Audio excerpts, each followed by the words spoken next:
오늘 우리가 살펴볼 말씀은 창세기 45장 16절에서 46장 27절까지입니다. 우선 본문에 들어가기 전에 지난 48회 설교에서 강해하지 못했던 부분이 지적되었기 때문에 그것을 먼저 살펴보도록 하겠습니다. 우선 본문 창세기 43장 33절로 34절을 같이 읽도록 하십니다. 그들이 요셉 앞에 앉되 그들의 나이에 따라 앉히게 되니 그들이 서로 이상히 여겼더라. 요셉이 자기 음식을 그들에게 주되 베냐민에게는 다른 사람보다 5배나 주매 그들이 마시며 요셉과 함께 즐거워하였더라. 요셉은 형제들을 자기 앞에 앉히는데 나이 순서대로 앉혔습니다. 그리고는 베냐민에게만 음식을 자그마치 5배나 주었습니다. 요셉의 형제들은 이러한 것을 이상하게 여기기만 했을 뿐 더 깊이 생각을 하지 않았습니다. 다음으로 지난 설교 중에 제가 나일 삼각주, 곧 나일 델타를 나일 삼각지라고 말한 적이 있습니다. 이것은 잘못된 표현입니다. 이것은 나일 삼각주로 정정되어야 합니다. 자, 그럼 이제 오늘 본문으로 들어가도록 하십시다. 첫째 단어는 45장 16절에서 28절까지로 계획을 했습니다. 먼저 16절을 같이 읽으시지요. 요셉의 형들이 왔다는 소문이 바로의 궁에 들림에 바로와 그의 신하들이 기뻐했다 그랬어요. 요셉의 형들이 왔다는 사실이 애굽 왕실에는 기쁜 소식이 되었다라고 하는 겁니다. 이것은 애굽 왕실과 대신들이 요셉에 대해서 감사하고 있다는 것을 증거하는 것이고 또한 요셉의 통치 능력을 인정하고 있다는 증거로 보겠습니다. 그 다음에는 이제 17절에서 20절을 같이 읽도록 하시죠. 바로는 요셉에게 이르되 네 형들에게 명령하기를 너희는 이렇게 하여 너희 양식을 싣고 가서 가나안 땅에 이르거든 너희 아버지와 너희 가족을 이끌고 내게로 오라. 내가 너희에게 애굽의 좋은 땅을 주리니 너희가 나라의 기름진 것을 먹으리라. 이제 명령을 받았으니 이렇게 하라. 너희는 애굽 땅에서 수레를 가져다가 너희 자녀와 아내를 태우고 너희 아버지를 모셔오라. 또 너희의 기구를 아끼지 말라. 온 애굽 땅의 좋은 것이 너희 것임이니라. 바로는 요셉에게 명령을 하는데 야곱과 그의 온 가족을 애굽으로 데려올 것을 명령을 했습니다. 근데 명령한 내용을 가만히 읽어보면 아주 체계 있게 명령하고 있는 모습을 보게 돼요. 물론 바로가 지혜로운 사람이고 또 오르가나이즈된 사람이기 때문에 이렇게 명령할 수 있다라고는 하지만 왜 그런지 이 명령의 내용을 보면서 사전에 바로가 요셉과 어떤 대화의 교통이 있었을 것 같다 하는 생각이 듭니다. 그리고 이제 바로는 요셉에게 야곱의 온 가족들에게 애굽의 좋은 땅을 줄 것을 약속을 했습니다. 아브라함의 후손인 야곱 가족은 이제 한 지역을 분할받아서 온 가족이 함께 살게 되었습니다. 그렇게 될 수 있었던 것은 바로의 배려 때문입니다. 지금 바로는 공식 석상에서 왕명으로 요셉으로 하여금 그의 족속을 모두 애굽으로 이전시킬 것을 명령하고 있습니다. 그리고 그들에게 애굽 땅의 일정 지역을 배당해 줄 것을 명령을 했습니다. 일단 바로의 입에서 명령으로 떨어진 것이기 때문에 그 문제에 관해서 바로의 신하들이 왈가왈부할 수 없다는 것은 상식적인 일입니다. 만약에 바로의 이러한 명령 없이 요셉이 자기 족속들을 어느 지역으로 이전시키려 한다면 아마도 바로의 신하들의 반발을 받았을 것으로 봅니다. 요셉은 자기의 족속을 애굽으로 이주시키는 일을 자신의 일방적인 간청으로 하지를 않고 바로의 일방적인 명령으로 시행할 수 있도록 했습니다. 이러한 과정에서 요셉의 인내와 요셉의 지혜를 보게 됩니다. 바로는 애굽의 수레를 가져가라고 했습니다. 여기 수레라고 번역한 히브리어가 아갈로트예요. 근데 아갈로트 그러면은 복수입니다. 이것은 따라서 어원은 아갈라입니다. 이 아갈라, 이것은 뭘 말하는 거니? 카트를 말해요. C-A-R-T, 카트. 사람들과 물건을 나르기 위해서 사용하는 카트 있죠. 그걸 말합니다. 카트는 뭐 사람들이 밀거나 끌고 다닐 수도 있고 또는 말, 소 이런 것에 묶어서 끌고 다닐 수도 있지요. 바로는 이 카트를 필요한 만큼 가져갈 것을 명령했습니다. 이 카트에는 야곱, 어린아이들, 그리고 여자들, 그 다음에는 이제 분명히 많은 이삿짐을 가지고 있을 것입니다. 그래서 그 이삿짐들을 태우도록 배려한 것이라고 볼 수 있습니다. 바로의 마음이 참 자상하다라고 보게 되죠. 놀라운 일입니다. 애굽의 좋은 땅이라고 하는 것은 애굽인의 관점에서 좋다는 뜻이 아니라 야곱 족속의 관점에서 좋다는 것입니다. 자기 족속들에게 한 땅을 주되 바로의 신하들이나 백성들과 충돌이 일어나지 않도록 배려해서 추진한 요셉, 그것도 자기의 일반적인 간청에 의한 것이 아니라 바로의 일방적인 명령으로 추진하게 된다 하는 이런 일련의 과정에서 우리는 요셉의 지혜와 인내를 엿보게 됩니다. 자, 그러면 이제 본문으로 돌아와서 21절에서 24절을 같이 읽으실까요?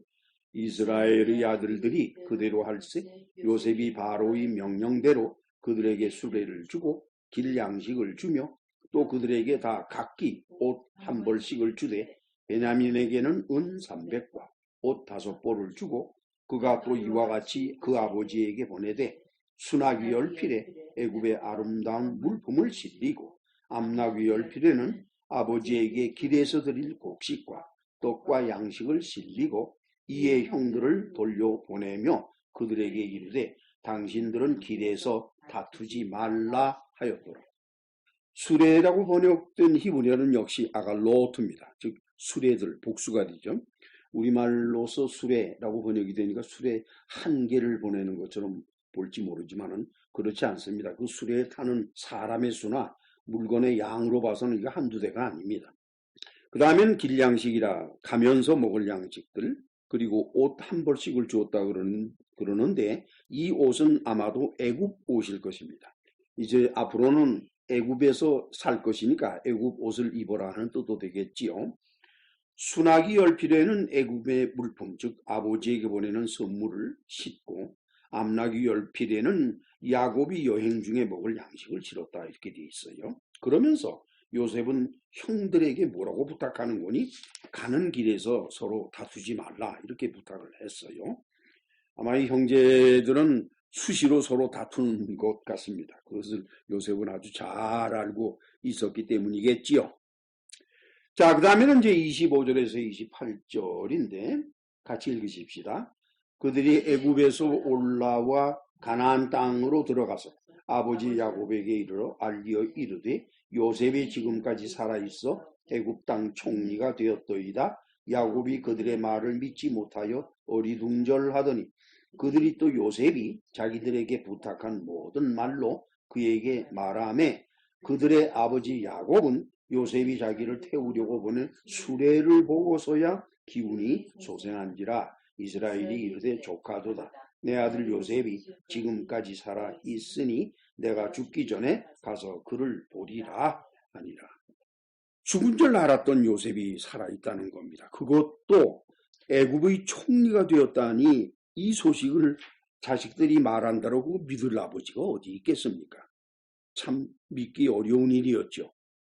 그런데 이제 여기에서 그 아들들이 그간의 모든 사연을 아버지한테 들려주고 그리고 끌고 온 애굽 카트를 보고 나서야 야곱은 비로소 이것을 믿게 되었습니다. 그러나 야곱의 마음은 그 카트나 선물이나 뭐 이런 거를 보고서 기뻐하는 것이 아니라 오직 죽은 줄 알았던 요셉을 볼 수 있다라는 것만으로도 만족을 하지요. 이것은 뭐 어느 아버지가 안 그렇겠습니까? 그 다음 둘째 단어는 46장 1절에서 7절이 올시다. 1절을 같이 읽으시죠. 이스라엘이 모든 소유를 이끌고 떠나 브엘세바에 이르러 그의 아버지 이삭의 하나님께 희생제사를 드렸다고 그랬어요.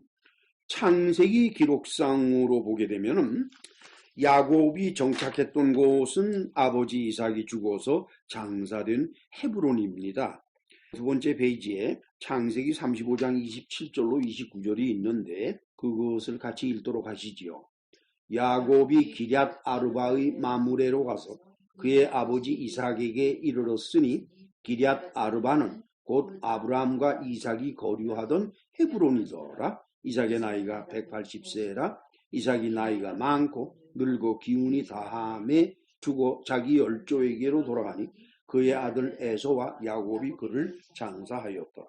에서는 에돔 지역에 있다가 아버지가 죽은 소식을 듣고 장사를 지내려 이곳에 왔었습니다. 그리고 이미 제가 설명을 드렸던 것처럼 에서와 야곱 사이에는 아버지 이삭의 유산을 어떻게 분할해 갈지 하는 문제에 대해서 여러 가지 다툼이 있었고 또한 싸움이 있었다고 그랬죠. 어쨌든 에서는 다시 에돔 지역으로 돌아가고 야곱은 바로 그 헤브론 지역, 아버지가 살던 그 지역에서 머물러 살고 있었다. 그러고 나서 이제 애굽으로 가는 길을 떠나게 되었지요.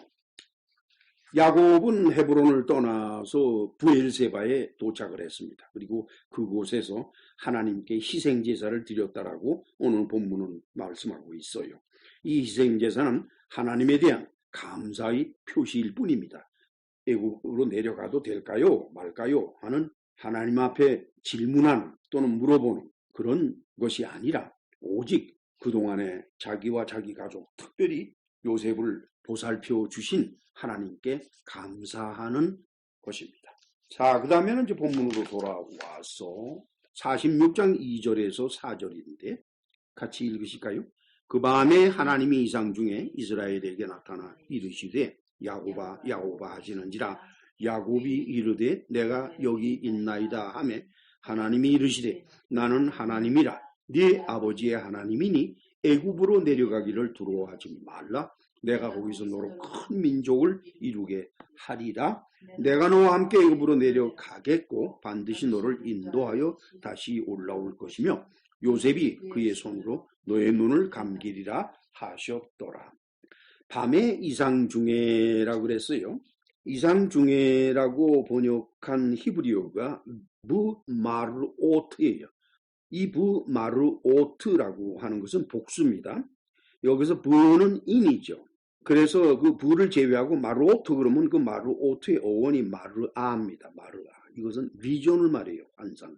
그러니까 밤의 이상 중에라고 하는 것은 이상을 한순간 원샷을 본 것이 아니라 여러 개의 샷을 본 거예요. 연속해서. 하나님께서 뭐라고 그러시는 거니? 애굽으로 내려가기를 두려워하지 말라 그랬어요. 분명히 야곱은 하나님께 내려갈까요 말까요를 질문하지 않았습니다. 그러나 하나님은 이미 야곱의 마음을 알고 계신 겁니다. 그래서 애굽으로 내려가기를 두려워하지 마라. 누군들 안 그러겠어요. 평생을 살아온 땅을 떠나서 처음 가보는 땅으로 내려가는데 얼마나 두려움이 많겠습니까? 물론 이제 기대도 있지요. 그러나 두려움도 컸을 것입니다. 그래서 하나님께서 지금 이 말씀을 하시는 거죠. 내가 너와 함께 애굽으로 내려간다. 이거는 생각을 많이 하게 하는 겁니다. 여러분 나누어드린 자료 중에서 시편 23편 1절과 4절을 같이 읽도록 하시죠. 여호와는 나의 목자시니 내게 부족함이 없으리로다. 내가 사망의 음침한 골짜기로 다닐지라도 해를 두려워하지 않을 것은 주께서 나와 함께 하심이라.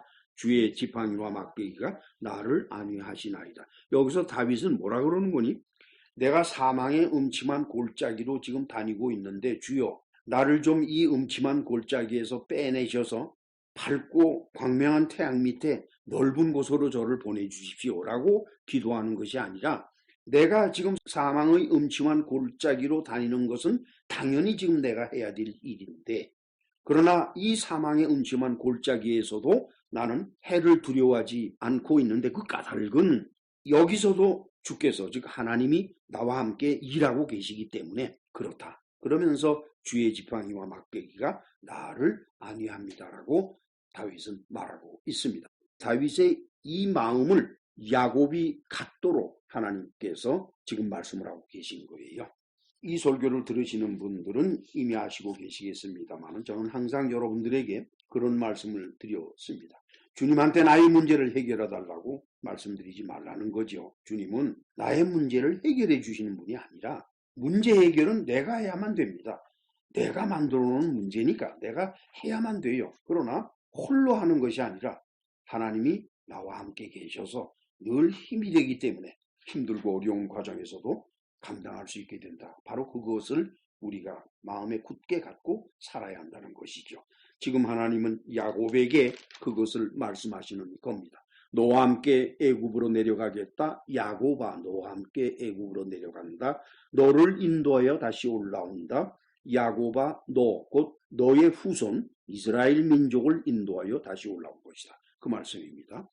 본문에서 5절에서 7절을 같이 읽으실까요?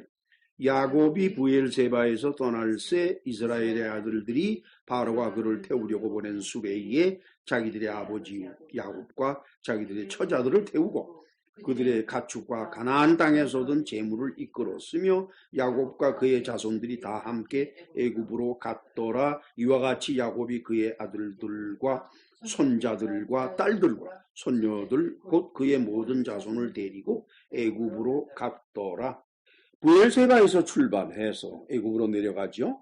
가축들을 데리고 그리고 가나안 땅에서 얻은 재물들을 데리고 그리고는 이제 카르트에는 야곱이 탔을 것이고 11아들의 처자들이 탔을 것입니다. 그 다음 이제 셋째 단원은 46장 8절에서 27절 마지막 절수까지 되겠습니다. 첫 번째는 8절에서 15절인데 그것은 레아가 낳은 자손들이 되겠습니다. 같이 읽으시죠. 애굽으로 내려간 이스라엘 가족의 이름은 이러하니 야곱과 그의 아들들 곧 야곱의 맏아들 루벤과 루벤의 아들 하녹과 발루와 헤스론과 갈미다 이렇게 되어 있어요. 그래서 여기에서는 일단 애굽으로 내려간 이스라엘 가족의 이름을 말하면서 야곱을 맏아들 루벤과 함께 속한 것으로 지금 말하고 있습니다. 그 다음에 10절 이하를 계속해서 같이 읽도록 하십니다.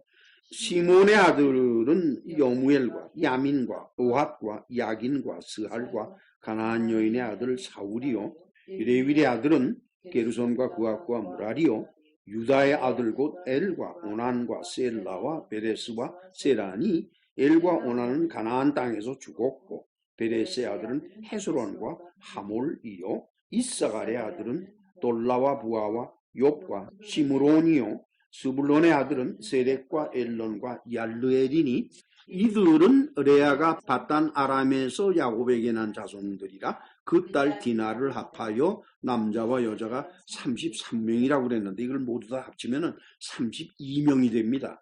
그래서 왜 33명인 거니? 야곱을 포함시켜서 33명으로 계산을 한 것입니다. 그 다음에는 이제 두 번째가 실바가 나온 자손들인데 16절에서 18절을 같이 읽으실까요? 가세 아들은 시변과 학기와 수니와 에스본과 에리와 아로디와 아렐리오 아셀의 아들은 임나와 이스와와 이스위와 무리아와 그들의 누이 세라며 또 부리의 아들은 헤벨과 말기엘이니 이들은 라반이 그의 딸 레아에게 준 슬바가 야곱에게 낳은 자손들이니 모두 16명이라 그랬어요.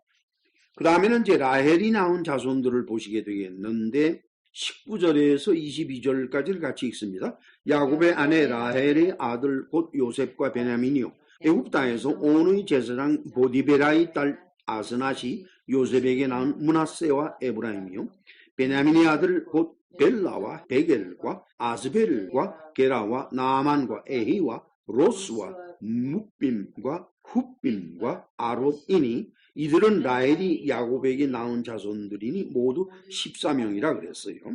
그 다음에는 빌하가 낳은 자손들인데 그것은 23절에서 25절 사이에 기록되어 있습니다. 단의 아들 후심이요 납달리의 아들 곧 야스엘과 구니와 예셀과 실렘이라 이들은 나반이 그의 딸 라헬에게 준 빌하가 야곱에게 낳은 자손들이니 모두 7명이라 그랬어요. 그래서 모두 다 합쳐보니까 70명이 되는데 26절, 27절 같이 읽습니다. 야곱과 함께 애굽에 들어간 자는 야곱의 며느리들 외에 66명이며 이는 다 야곱의 몸에서 태어난 자이며 애굽에서 요셉이 낳은 아들은 2명이니 야곱의 집 사람으로 애굽에 이른 자가 모두 70명이라고 그랬어요. 이거 숫자가 지금 왔다 갔다 하고 그래서 서로가 걸맞지 않은 것처럼 보이기는 합니다만은 우선 애굽에 들어온 야곱의 집사람이 모두 70명이라는 것은 야곱까지 포함해서 70명이라는 것이고 그 70명 속에는 야곱의 며느리의 수가 제외되어 있습니다. 그 다음에 26절에서 66명이라고 그랬어요.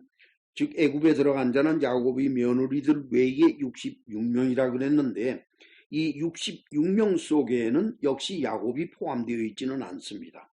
그리고 애굽에 들어온 야곱의 집사람이 모두 70명이라고 그랬을 때 그 70명 속에는 밖에서 들어온 것은 아니지만 애굽에서 태어난 므낫세와 에브라임이 포함되어 있습니다. 요셉과 함께. 그래서 그 세 사람은 애굽으로 들어오지는 않았지만 애굽에 있었기 때문에 70명 속에 포함되어 들어가는 거죠. 자, 이렇게 해서 오늘의 본문 강해는 완료가 되었습니다. 이제 우리는 오늘의 본문을 통해서 하나님이 우리에게 주시는 메시지를 찾는 순서가 됐습니다. 이 메시지는 그동안 이곳저곳에서 기도에 관하여 제가 전한 설교 때문에 갈등을 겪어온 분들에게 주는 답변이기도 할 것입니다. 따라서 이 메시지를 여러분들에게 전하는 과정이 결코 짧고 간단하지는 않습니다. 그리고 저는 본의 아니게 이들 설교 때문에 이단 소리를 들은 때도 있었습니다. 어느 분이 제게 이런 질문을 했습니다. 목사님 설교를 들으면 하나님께 기도할 필요가 없는 것처럼 생각하게 됩니다. 그런데 지금 제게는 꼭 필요한 일이 있는데 이것이 해결되기 위해서 과연 어떻게 기도해야 되는 겁니까? 아니면은 기도해서는 안 되나요? 참으로 직선적이고 신랄한 질문이었습니다. 저는 그분에게 다음과 같은 답변을 드렸습니다. 그냥 하시고 싶은 대로 하세요. 하나님께 드리고 싶은 말씀이 있으면은 하세요. 어떻게 기도를 하시든 아무 상관이 없습니다. 그러나 한 가지 사실만은 잊으셔서는 안 됩니다. 하나님은 우리의 기도대로 움직이시는 만능 로봇가 아니라는 겁니다. 하나님 편에서 가부와 방법과 시기를 판단하십니다. 우리가 해달라라고 해주시는 그런 로봇가 아니라는 사실을 잊어서는 안 됩니다. 하나님과 입장을 한번 바꿔놓고 그리고 생각해 보세요. 사람이 자기 자신을 위해서 간구하는 일에는 수없이 많은 사람들의 삶과 이해가 얽혀 있기 마련입니다. 그럴 때에 내 자식의 문제라고 해서 일방적으로 편을 든다? 그거는 해서는 안 되는 일 아닙니까? 더군다나 하나님은 공의와 정의를 추구하시는 분인데 어떻게 그렇게 할 수가 있겠습니까? 기도는 내용도 방법도 시기도 기도하는 사람 마음대로 할 수 있습니다. 또 그렇게 해야만 속이 후련하기도 합니다. 그러나 일에 대한 결과는 그 기도의 내용과는 상관이 없이 하나님의 때에 하나님의 방법으로 하나님이 원하시는 방향으로 이루어져 갈 것입니다. 저는 이렇게 답변을 드렸습니다. 그러면서 잠언 16장 1절과 9절을 참조하라고 했습니다. 같이 읽으실까요? 마음의 경영은 사람에게 있어도 말의 응답은 여호와께로부터 나오느니라. 사람이 마음으로 자기의 길을 계획할지라도 그의 걸음을 인도하시는 이는 여호와시니라. 이 설교를 들으시는 여러분이 하나님이시라면 우주의 하나님으로서 과연 어떻게 해야 되겠습니까? 거기야 사람들은 하나님의 공의에도 관심이 없고 다른 세계나 다른 사람들도 사실 관심이 없습니다. 오직 내가 원하는 대로 일이 이루어지기만 바랄 뿐입니다. 그래서 그렇게 될 것이라고 말하는 사람을 찾아갑니다. 교회도 목사도 그와 같은 말을 하는 사람을 선호하게 되고 그리 모여들게 되어 있어요. 이러한 교인들의 상태를 사도 바울은 다음과 같이 예언을 했습니다. 그것이 디모데후서 4장의 3절로 4절 사이에 기록이 되어 있습니다. 같이 읽으실까요? 때가 이르리니 사람이 바른 교훈을 받지 아니하며 귀가 가려워서 자기의 사욕을 따를 스승을 많이 두고 또 그 귀를 진리에서 돌이켜 허탄한 이야기를 따르리라. 사람들은 자신에게 해가 될 것 같은 것은 무엇이건 외면하고 버려버립니다. 그런데 신기하게도 진리라는 것은 우리로 하여금 많은 것을 버리게 하고 용서하게 하고 양보하게 합니다, 여러분. 그 진리가 뭡니까? 바로 하나님의 아들이시지 않습니까? 예수께서는 내가 곧 진리요라고 말씀하셨습니다. 하나님의 아들은 우리에게 용서와 양보를 말씀하셨습니다. 그래서 진리가 너희를 자유롭게 할 것이다 라고 하셨는데 그것은 다음과 같은 이유 때문입니다. 사람이 무엇이건 가지려 하고 잃지 않으려 하는 자는 결코 만족을 모릅니다. 그러나 용서하고 양보하는 자, 곧 오늘에 만족하는 자는 비로소 모든 탐욕으로부터 자유롭게 되어 있습니다. 성경에는 여러 종류의 사람들의 기도가 기록되어 있습니다. 첫째, 가나안 땅에 215년간 기거한 족장들의 기도가 있지요. 둘째로는 애굽에서의 430년간의 삶이 있는데 성경에는 그 기록이 남아있질 않습니다. 곧 침묵이지요. 그 다음에 세 번째로서는 출애굽 후에 광야에서와 가나안 정복 때의 기도가 있습니다. 40년, 20년, 도합 60년의 기간이 있지요. 그 다음에는 네 번째로는 360년간의 지파별 영역을 근간으로 한 사사 통치 때의 기도가 있습니다. 그 다음에 다섯 번째로는 100년간의 통일왕국 통치 때의 기도가 있습니다. 그 다음에 여섯 번째로는 342년간의 분열왕국 통치 때의 기도가 있습니다. 그리고 일곱 번째는 70년간의 포로 때의 기도가 있지요. 그리고 여덟 번째로는 주전 516년 이후로부터 시작을 해서 예수님 사역 때까지의 489년간의 제2성전 시대의 기도가 있습니다. 이때가 헬라화된 유대교가 이스라엘을 지배하고 있을 때이죠. 그 다음에 아홉 번째가 예수님의 가르침과 사도들의 가르침에 따른 기도가 있습니다. 이 가운데서 하나님이 기쁘게 받으시는 기도는 오직 두 가지뿐이라고 하는 사실을 잊어서는 안 됩니다. 첫째, 이스라엘 족장들의 기도를 하나님이 받으십니다. 둘째, 예수께서 가르치신 기도를 하나님이 받으십니다. 이 두 가지 기도의 공통적인 특색은 다음과 같습니다. 첫째, 지나간 세월 동안 나의 삶을 지켜주신 하나님께 대한 감사합니다. 두 번째, 자신의 미래나 국가 또는 교회의 미래를 내 뜻대로가 아니라 하나님의 뜻에 온전히 맡기는 순종의 믿음을 가지고 드리는 기도지요. 나머지 기도들은 가만히 보면은 하나님의 뜻에는 관심이 없습니다.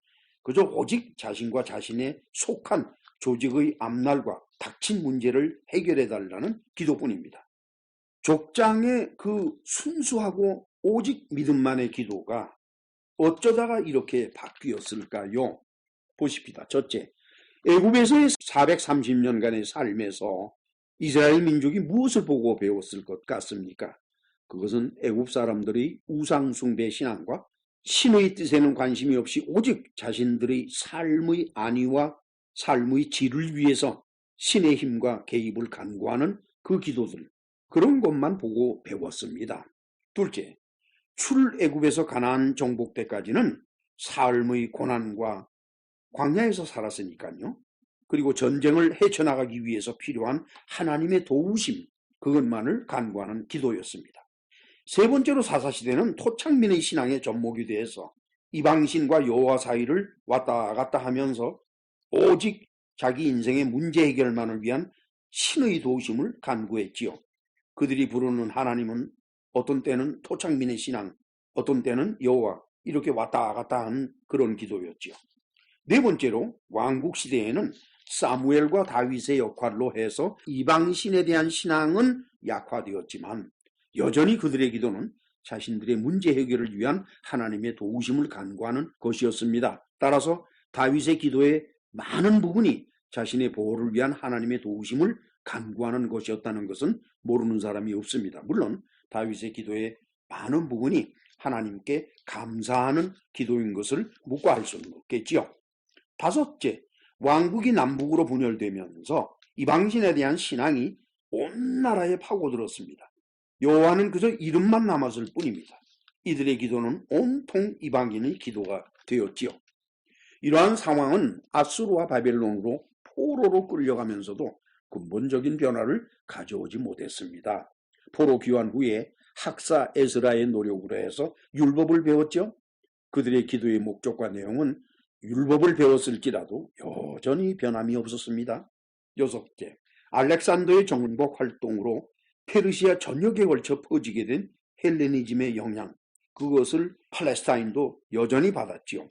따라서 그 영향을 받은, 즉 헬레니즘의 영향을 받은 것을 유대교라고 일컫고 있습니다.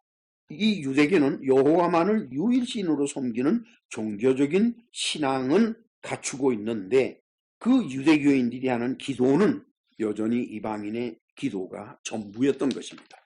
일곱째, 하나님의 아들이신 예수께서는 이러한 이방인의 기도에 깊이 빠져 살고 있는 유대인들에게 참다운 기도를 하게 하는 마음가짐을 가르치셨습니다. 이것은 마태복음 6장 7절에서 8절 그리고 34절이 옳시다. 같이 읽으실까요? 또 기도할 때에 이방인과 같이 중언부언하지 말라. 그들은 말을 많이 하여야 들으실 줄 생각하느니라. 그러므로 그들을 본받지 말라. 구하기 전에 너희에게 있어야 할 것을 하나님 너희 아버지께서 아시느니라. 그러므로 내일을 위하여 염려하지 말라. 내일 일은 내일이 염려할 것이요 한날의 괴로움은 그날로 족하니라. 무슨 설명이 필요하겠습니까? 이 말씀은 제가 수없이 여러분들에게 전한 것입니다. 여덟 번째, 하나님의 직접 제자들인 사도들 역시 그들이 해왔던 유대교인으로서의 기도의 습관을 온전히 버리지는 못했습니다. 그래서 그들의 기도 활동을 보게 되면 예수님이 가르쳐 주신 기도와 유대인의 기도 사이에서 혼란을 겪고 있었던 것을 우리는 어렵지 않게 발견할 수가 있습니다. 따라서 이들 모두는 자신의 인생이건 교회의 상태이건 모든 것을 하나님의 뜻에 온전히 맡기지를 못합니다. 무엇이냐 하는 것은 자기들의 생각과 계획에 집착을 하고 그것을 이루어가는 과정에서 오직 하나님의 도우심만을 요구하는 기도, 즉 하나님의 뜻이 안중에도 없는 그런 기도들이지요. 놀랍게도 예수께서 십자가에서 죽으신 후에 사도가 된 바울은 하나님의 뜻을 무엇보다도 우선하는 기도를 가르쳤습니다. 그것이 로마서 14장 7절과 8절 사이에 명백하게 나타나 있습니다. 같이 읽으시죠. 우리 중에 누구든지 자기를 위하여 사는 자가 없고 자기를 위하여 죽는 자도 없도다. 우리가 살아도 주를 위하여 살고 죽어도 주를 위하여 죽나니 그러므로 사나 죽으나 우리가 주의 것이로다. 그렇죠? 이런 마당에 나의 문제를 해결해 달라라는 기도가 나올 염치가 생기겠습니까? 안 생기겠습니까? 우리 그리스도인의 기도는 여호와를 유일한 하나님으로 섬기는 사람들이 그분의 아들이신 예수 그리스도의 이름으로 하나님 아버지께 드리는 것입니다. 그것이 바로 우리 그리스도인의 기도입니다. 그리스도인은 아들 하나님이 이 세상에 사람의 아들이신 예수로 오신 것을 믿는 자들이지요. 그리고 신앙으로 고백을 하는 자들입니다. 그리고 이 땅에 태어나서 사는 기간 동안에 그리스도의 영을 받아서 하나님의 양자가 된 사람들이지요. 그것이 로마서 8장 9절 이하에 기록이 되어 있습니다. 조금 길긴 하지만 같이 읽도록 하시지요. 9절, 14절 두 절만 우선 먼저 있습니다. 만일 너희 속에 하나님의 영이 거하시면 너희가 육신에 있지 아니하고 영에 있나니 누구든지 그리스도의 영이 없으면 그리스도의 사람이 아니라 무릇 하나님의 영으로 인도함을 받는 사람은 곧 하나님의 아들이라 그랬어요. 여기서 보면은 너희 속에 하나님의 영이 있다 그리고 그리스도의 영이 있어야 된다 그랬으니까 하나님의 영과 그리스도의 영은 같은 것입니다. 그리고 하나님의 영, 그리스도의 영으로 인도함을 받는 사람만이 비로소 하나님의 아들이 되는 것이라는 겁니다. 입으로만 주여 주여 한다고 되는 것이 아니지요. 그 다음에는 15절과 16절을 같이 읽으시죠. 너희는 다시 무서워하는 종의 영을 받지 아니하고 양자의 영을 받았으므로 우리가 아바 아버지라고 부르짖느니라. 성령이 친히 우리의 영과 더불어 우리가 하나님의 자녀인 것을 증언하신다 그랬어. 지금 바울은 뭐라 그러는 거니? 우리 안에 영이 있고 그 영은 바로 하나님이 우리에게 주신 그리스도의 영이 우리의 영으로서 우리 안에 있는 겁니다. 그리고 성령은 우리와 함께 대화를 나누시는데 어떻게 대화를 나누시는 거니? 제3위 하나님 성령이 우리 안에 있는 그리스도의 영, 두 영 사이에 교통이 벌어지는 것이지요. 그 그리스도의 영은 곧 양자의 영이기 때문에 우리가 아바 아버지라고 하나님을 부를 수가 있게 된다는 얘기입니다. 그 다음 26절에서 27절 같이 읽으실까요? 여기서 성령은 잘못 번역된 것으로서 헬라어 원문에는 그냥 영으로만 되어 있기 때문에 우리도 헬라어 원문대로 읽기를 바랍니다. 같이 읽습니다. 이와 같이 영도 우리의 연약함을 도우시나니 우리는 마땅히 기도할 바를 알지 못하나 오직 영이 말할 수 없는 탄식으로 우리를 위하여 친히 간구하시느니라. 마음을 살피시는 이가 영의 생각을 하시나니 이는 영이 하나님의 뜻대로 성도를 위하여 간구하십니다. 여기서 영은 바로 우리 안에 하나님이 넣어주신 그리스도의 영을 말하는 겁니다. 그 그리스도의 영이 우리 안에 들어와서 우리의 연약함을 돕는다는 겁니다.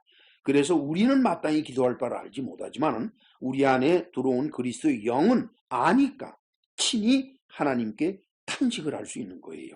올바르게. 그리고 마음을 살피시는 이가 영의 생각을 한다 그랬어요. 성령께서는 우리의 마음을 살피시잖아요. 그분이 바로 우리 안에 주신 그리스도의 영의 생각을 알기 때문에, 왜냐하면은 그 그리스도의 영이 우리 안에서 하나님께 간구할 때에는 하나님의 뜻대로 우리를 위해서 간구하신다는 겁니다. 우리의 뜻대로가 아니라. 그리스도인은 자신의 삶을 위해서 기도하는 자가 아닙니다. 하나님의 뜻이 하늘에서 이루어진 것처럼 이 세상 땅에서도 이루어지기를 기도하는 자가 바로 그리스도인입니다. 오늘의 본문에서 야곱은 다만 하나님께 감사드리는 마음의 예표로서 브엘세바에서 희생제사를 드렸을 뿐입니다. 이때 하나님께서는 야곱이 간구하지 않았음에도 불구하고 나타나셔서 야곱의 앞니를 먼저 말씀해 주셨습니다. 첫째, 애굽에서 너의 자손이 큰 민족을 이루게 될 것이다. 그건 뭡니까? 인구수가 커지기 전에는 애굽을 떠나서는 안 된다는 뜻입니다. 두 번째, 하나님이 내가 너와 함께 애굽으로 내려가겠다 그러셨어요. 그건 무슨 뜻일까요? 야곱 그리고 너의 후손 이스라엘 민족이 애굽에서 사는 동안 내가 너희를 보호해 줄 것이다 라고 하는 겁니다. 세 번째, 하나님인 내가 너를 인도하여 가나안 땅으로 다시 올라올 것이라고 말씀을 하셨습니다. 그건 뭘 뜻하는 겁니까? 너의 후손인 이스라엘 민족을 애굽에서 이끌어내어 가나안 땅으로 인도해 줄 것이다라는 하나님의 말씀이지요. 네 번째, 그러나 야곱 너는 애굽에서 죽게 될 것이다 그랬어요. 그리고 그 자리에 요셉이 너의 죽음을 보살펴 줄 것이다. 야곱이 걱정하고 있는 것을 아시는 하나님께서는 야곱이 말씀드리기도 전에 앞서서 모든 것을 보살펴 주시겠다라고 말씀을 하셨습니다. 목사인 제가 자신과 다른 사람들을 위해서 과연 기도를 하고 있는지, 또 기도한다면 어떻게 기도하고 있는지 하는 내용을 여러분들이 묻기도 했지만 묻지 않으셔도 궁금해 하시는 분들이 많으리라고 저는 생각을 합니다. 따라서 이번 기회에 제가 제 자신과 그리고 제가 위해서 기도하는 성도들, 그들을 위해서 어떤 기도를 하는지 그 기도의 내용을 말씀드리고자 합니다. 우선 제 자신을 위해서는 다음과 같이 기도합니다. 어리석고 부족한 종을 오늘 이때까지 지켜주시고 인도하여 주신 은혜를 감사합니다. 이것이 전부입니다.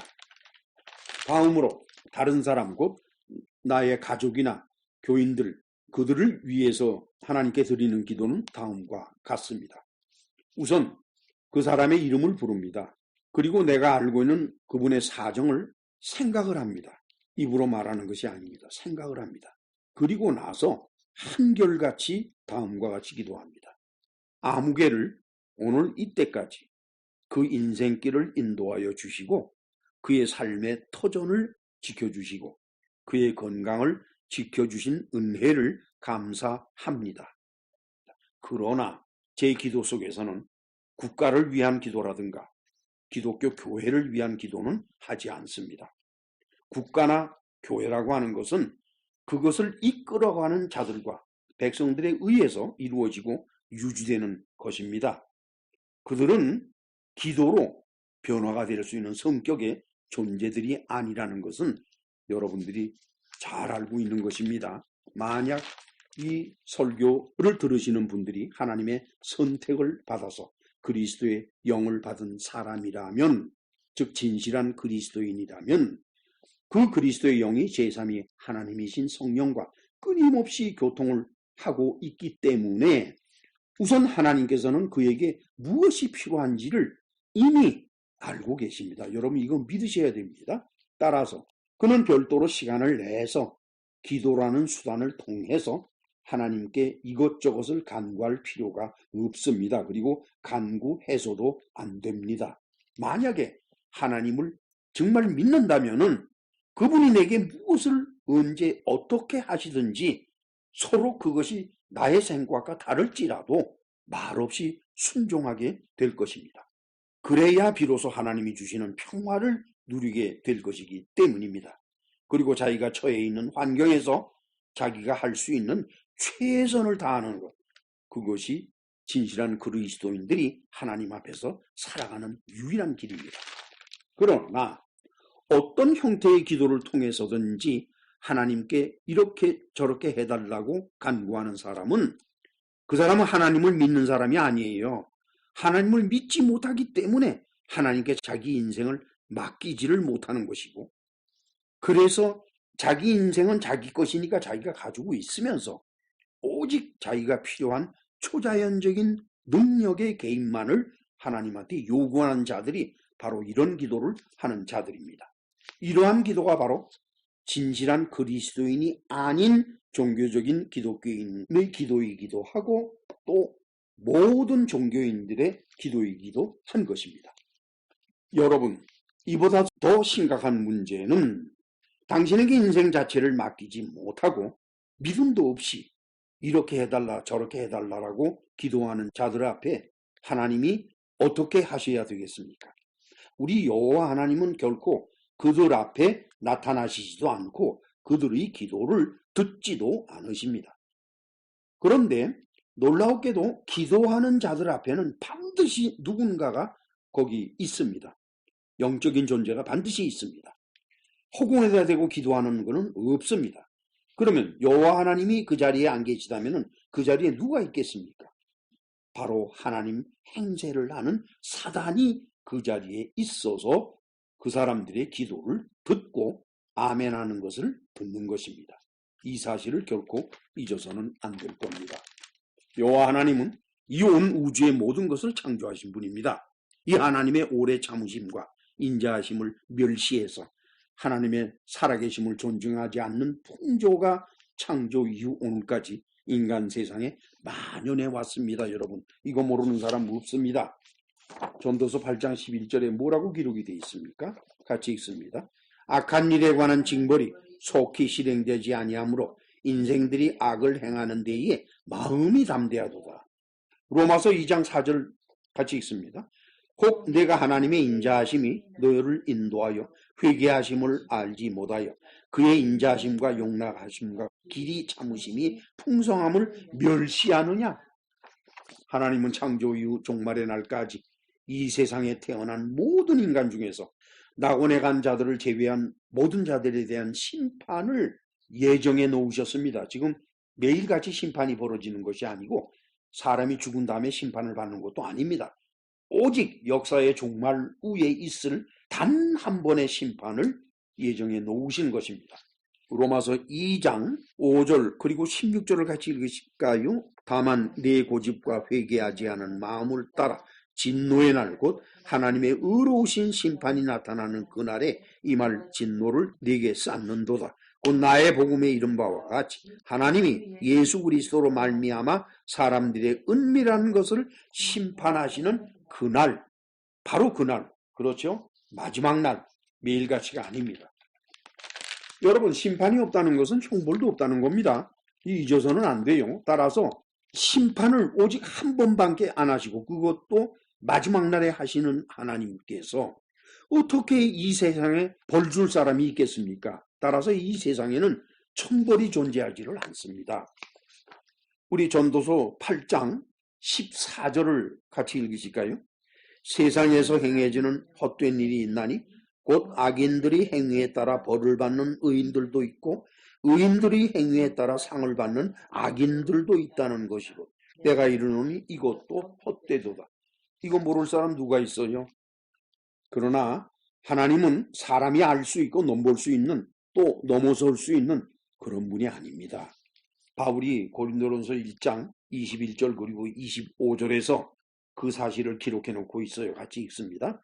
하나님의 지혜에 있어서는 이 세상이 자기 지혜로 하나님을 알지 못하므로 하나님께서 전도에 미련한 것으로 믿는 자들을 구원하시기를 기뻐하셨다. 하나님의 어리석음이 사람보다 지혜롭고 하나님의 약하심이 사람보다 강하다. 아시겠죠? 하나님이 어떤 분이신지를 따라서 사람은 곧 그리스도의 영을 받은 진실한 그리스도인은 자신의 인생 전체를 하나님한테 맡기고 개인적으로 원함도 없고 개인적으로 간과함도 없이 오직 인도하시는 대로 살아가는 사람, 그 사람이 바로 그리스도의 영을 받은 진실한 그리스도인입니다. 왜 그런지 아세요? 우리 그리스도인들의 본향은 이 세상이 아닙니다. 위에 있는 하나님의 나라 낙원이 우리들의 본향이기 때문에 낙원에 가는 과정인 그 길에서 어떠한 일을 당할지라도 우리는 그 문제에 대해서 하나님 앞에 이렇게 해달라 저렇게 해달라 간구해서는 안 되는 것입니다. 기도합시다. 전능하시고 자비로우신 하나님 아버지, 수없이 많은 사람들이 자신의 문제를 가지고 하나님 앞에 나와서 이렇게 해달라 저렇게 해달라는 탐험으로 여러 종류의 기도를 하고 있는 모습들을 보고 또 여러 가지 형태의 기도회를 만들어서 하나님 앞에 부르짖게 하는 그런 모습들을 봅니다. 이것은 다 하나님을 믿지 못해서 하는 행동들이기 때문에 하나님을 믿고 사는 진실한 그리스도인들은 하나님 앞에 이거 해달라 저거 해달라 하는 것이 아니라 오직 하나님이 이날 이때까지 우리를 보호해 주신 은혜를 감사하는 기도로서 나머지 생애를 살아갈 수 있도록 주께서 은혜를 베풀어 주옵소서. 예수님의 이름으로 기도하옵나이다. 아멘. 하늘에 계신 우리 아버지여, 이름이 거룩히 여김을 받으시오며 나라의 마옵시이며 뜻이 하늘에서 이루는 것 같이 땅에서도 이루어지이다. 오늘날 우리에게 일용할 양식을 주옵시고 우리가 우리에게 죄 지은 자를 사하여 준 것 같이 우리의 죄를 사하여 주옵시고 우리를 시험에 들게 하지 마옵시며 다만 악에서 구하옵소서. 대개 나라와 권세와 영광이 아버지께 영원히 싸움나이다. 아멘.